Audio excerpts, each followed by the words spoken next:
ক্ষমতার পালাবদলের পর সংসদের ভেতরে শুরু হয়েছে নতুন সমীকরণ। কে হচ্ছেন বিরোধী দলীয় নেতা, উপনেতা আর হুইপ। চলছে নীরব সমঝোতা, হিসাব নিকাশ আর কৌশলের রাজনীতি।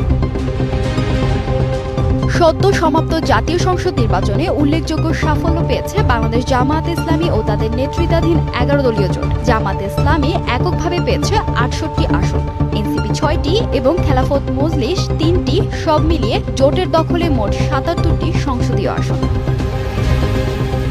জামাত ও ১১ দলীয় জোটের নির্ভরযোগ্য সূত্র জানায়, সংসদের বিরোধী দলীয় নেতা হিসেবে দায়িত্ব পেতে যাচ্ছেন জামাতের আমির ডাক্তার শফিকুর রহমান, আর বিরোধী দলীয় উপনেতা হিসেবে আলোচনায় রয়েছেন এনসিপির অভিভাবক নাহিদ ইসলাম। তবে এসব বিষয়ে ১১ দলীয় ঐক্যের শরিকদের সঙ্গে বৈঠকের পরই চূড়ান্ত সিদ্ধান্ত জানানো হবে বলে জানা গেছে।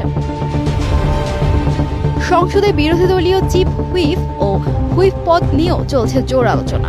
জামাতের সহকারী সেক্রেটারি জেনারেল এই দৌড়ে এগিয়ে রয়েছেন বলে দলীয় সূত্রের ইঙ্গিত।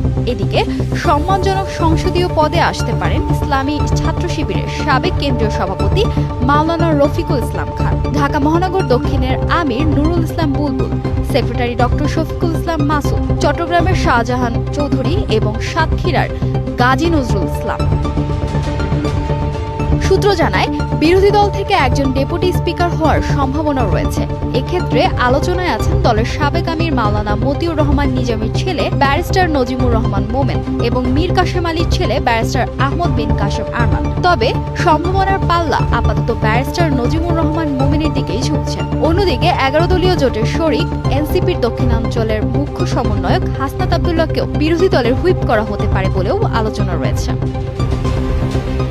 তবে এসব বিষয়ে এখনো আনুষ্ঠানিক সিদ্ধান্ত হয়নি বলে জানিয়েছেন জামাত নির্বাচন পরিচালনা কমিটির সভাপতি মাওলানা এটিএম মাসুম। তিনি বলেন, সংসদীয় পদ নিয়ে দল এখনো চূড়ান্ত সিদ্ধান্ত নেয়নি। পাশাপাশি ১১ দলীয় জোট টিকিয়ে রাখতে শরিকদের জন্য ছাড় দেওয়ার বিষয়টিও বিবেচনায় রয়েছে। সব মিলিয়ে সংসদের বিরোধী বেঞ্চে নেতৃত্ব কে দিচ্ছেন সে প্রশ্নের উত্তর পেতে এখন তাকিয়ে আছে রাজনৈতিক অঙ্গন।